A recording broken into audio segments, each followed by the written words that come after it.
One thing we haven't really addressed yet is the white elephant in the room here, the lack of a tongue in this shoe.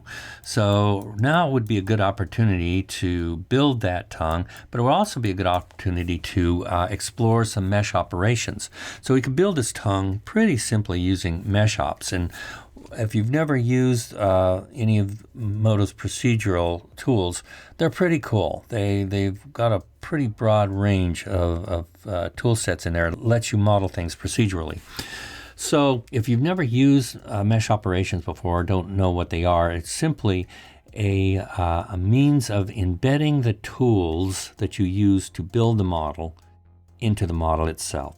So in other words, if I took an extrude, when you do an extrude or when you do, say, a bevel operation, once you're done with that bevel operation, you're done. You move on when it comes to direct modeling. But with MeshOp, that bevel operation stays live throughout the whole building process. So you can go back later after you've done a lot of other things to the model and change that particular bevel. So it's a very cool way of working, and we'll build a tongue using that method. So first thing I'm going to do, I'm going to turn off a lot of things I don't need. Actually, I want to keep the inner shell on. And I'm going to make a new layer. And that layer is going to be called tongue profile. There we go. And let me swing around to the back side here. Now I'll leave it in perspective view here. All right. And I'm just going to grab this pen tool here and make sure it's set to polyline. I'm just going to draw kind of a shape that I want this tongue to be. That's kind of the curvature of the tongue that I want. Okay, drop that tool.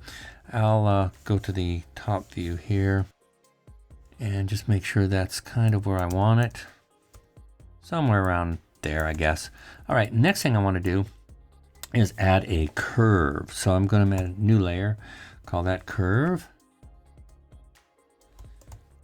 All right, now I'm going to go ahead and add a, let's call it a B-spline.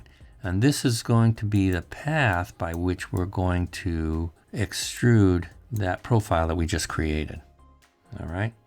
So I think that's good. I can kind of see through the shoe. It gets a little challenging sometimes to see through objects to what you want to work on.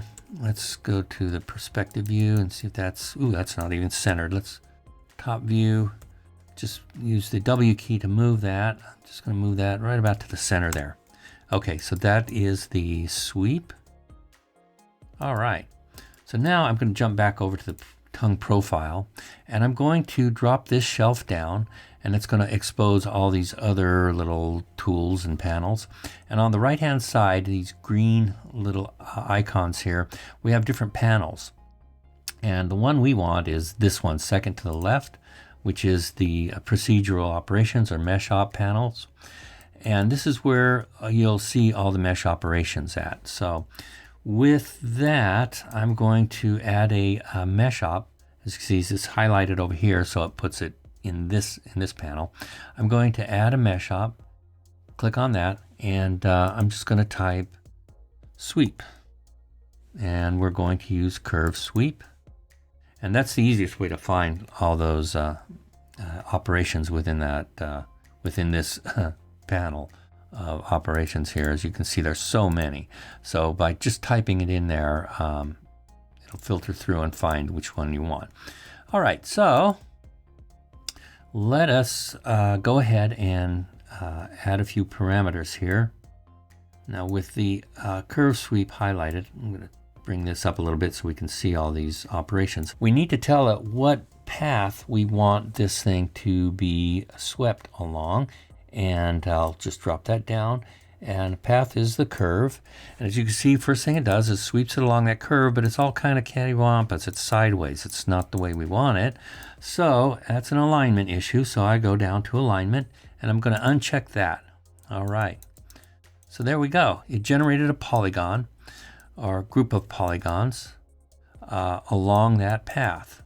Now we can set how many steps we want it to be. If we set it to auto, it puts in fewer steps, and we probably don't need that many. If I uncheck auto, we can set the number of steps we want in this. We can make it really dense or super low, you know, depending upon what we want. But I'm just going to set it to auto, and that's fine. Now we can see here that we have a little intrusion or protrusion of our mesh to the shoe. And I'm going to fix that by simply going up here to the curve. And in my polygon modes, I'm going to just select that curve and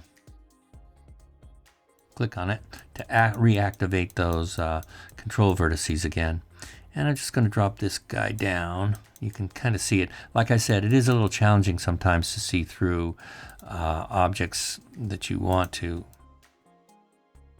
And maybe this one goes back here. Now you can see how I can manipulate this thing as I go.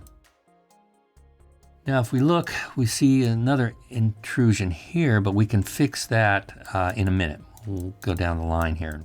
So now I can always change the tongue profile by going, and I can't just select it as a polygon and edit it, because it doesn't want me to edit things that have procedurals attached to them unless I go down to the base mesh. Now you can see, now I can select it. Now I can select like vertices, for example, and move those in, and you can see there's a ghosted view of the procedural operation as well. And I can hit say my resizing tool and bring those in, and you can barely see it. I know it's a little challenging. Let's see if that works a little bit better by clicking that button there, which is ghosted view. And yeah, so if I bring these in a little bit, you can see that it should change that operation a little. Oops.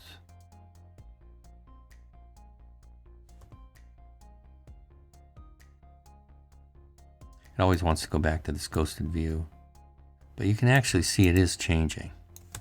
All right, so now there's another way of manipulating this curve, but I want to go ahead and add some more operators to this. But one thing I'm going to do is I'm going to add another mesh. Oops. Another mesh layer here. And this one is going to be called a merge mesh. And merge meshes are great. You can think of them almost like a pre-comp, where you can take what's comped in one mesh operation layer and just take the result of that and move it onto another layer and let you add more operations on top of that without getting one single layer really huge with operations. So anyway, so I'm going to go ahead and add a merge mesh operator. Merge mesh operator, double click, there it is, and it wants to know what operation I want to add to it. And in this case, it's going to be sources, and right there, and I'm going to select the sources, and from this, it's going to be the tongue profile source. Now, by default, it created a UV map, and we're going to just uncheck this there, this UV map on that merge mesh. So there we are. Now, next thing we need to do is we need to thicken this thing. So there's a couple of ways we can do it. We can add an operator here, thicken, or I can add the bevel, the polygon bevel. So I'll type poly and go down here, and we can see that poly bevel's right there. And it has bevel tools just like the old polygon bevel. And I'm going to drag that up, but look what it is. It's only beveling one side, so I'm going to go to the parameters, which are very similar to the direct modeling counterparts. And yeah, so again, we're going to have to adjust our curve that we swept this on. So I'll just speed through this real quick.